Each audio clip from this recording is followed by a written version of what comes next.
তিনটা বোন এসেছে বাংলাদেশ থেকে হাউস মেডের জব নিয়ে, বাট তারা 6 মাস কোনো বেতন পায়নি, না খেয়ে আছে।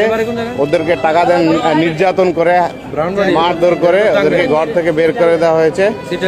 আচ্ছা আপা, আপনার সমস্যাটা কি? আমার সমস্যা, আমি কুরবানিতে 3 দিন আগে আইছি, আইনারে 4 দিন বাসায় গেছি। আমি 17 দিন কাজ করছি, কাজ করলে আমার আমি বাচ্চা আইছি, একবারকে ফোন করছি, আমি কাম করতে আমার আরবি এনে অফিস দিয়ে গেছি। অফিস দিয়ে গেলে অফিসে আমার মারধর করে আরেক বাসা দিছে, আবার করে 11 বাসা পাল্টাইছি। একটা পয়সা আমি অন্তর বাংলাদেশ পাড়াই নেই। আমার স্বামী সন্তান সব না খেয়ে আমি রেন্ট করে আইছি 30,000 টাকা। আর আমার মারধর করে আমার খাওয়ার দাম নাই। আমি এখানে এম্বাসি আমি আইছি, আমি 7 জন আমার বাংলাদেশ যাবো। আমি এখানে আমি আইছি এম্বাসি, আমি বাংলাদেশ যাবো। আমি একটু ভাইয়া থাকবো না। বোন আপনার কি সমস্যা? আপনার কি একই সমস্যা?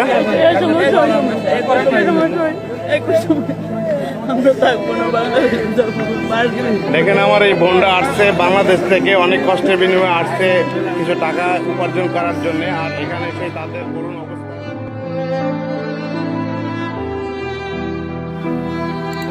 Filipina maid scalded with boiling water by Saudi employer. আসসালামু আলাইকুম।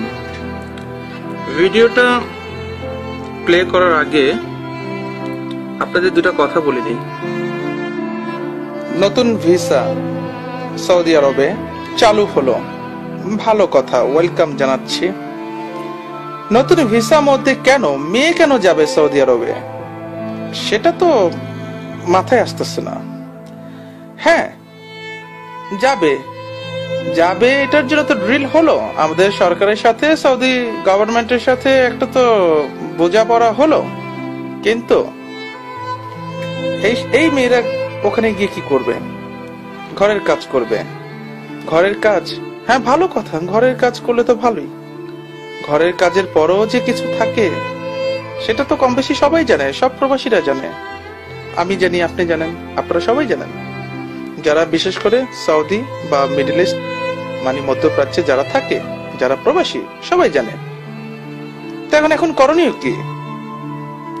আমরা শুধু কথাই বলতে পারি, আমরা আর কিছুই করতে পারি না, কিছু করার নেই।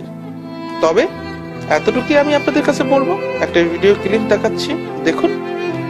আর এতটুকুই বলবো, আপনারা যারা প্রবাসে থাকেন, আপনাদের আত্মীয় স্বজন, পাড়া প্রতিবেশী, তাদেরকে বলুন, আপনাদের মনের কথাগুলো তাদেরকে বলুন। ফেসবুকে লেখালেখি না করে তাদেরকে বলুন।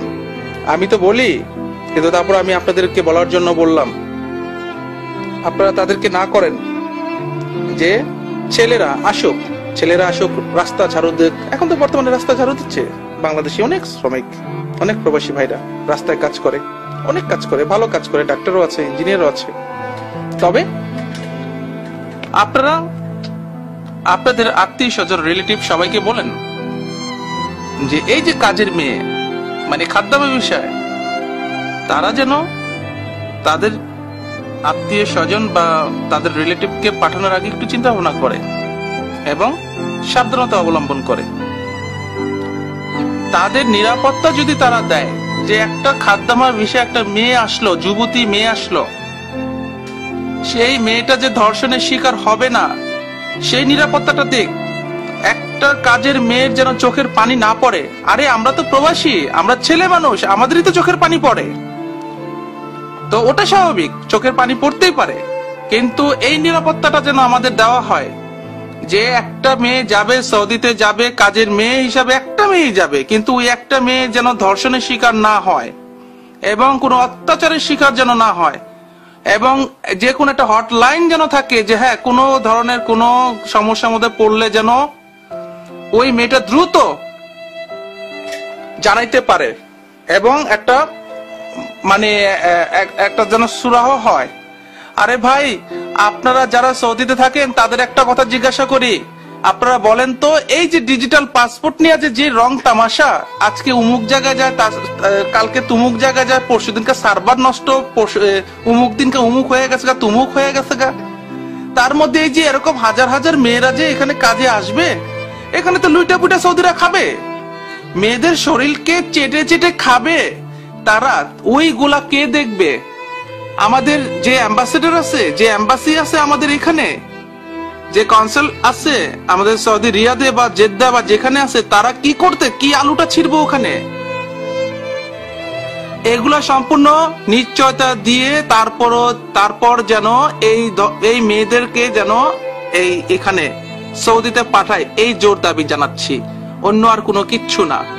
কারণ একটু টেনশন লাগে, কারণ আমি দেশের ছেলে, আমি বাংলাদেশি, অবশ্যই আমার একটা বাংলাদেশি বোন সৌদিতে আসবে, কাজে আসবে, তার নিরাপত্তাটা আমরা চাই।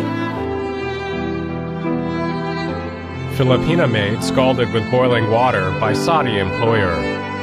This gruesome photo you see here shows a 23-year-old Filipina maid severely burned, allegedly by her employer in Saudi Arabia.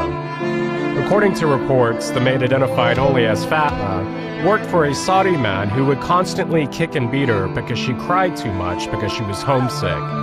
That man later transferred Fatma to his mother's house because his wife no longer wanted the Filipina woman in her home.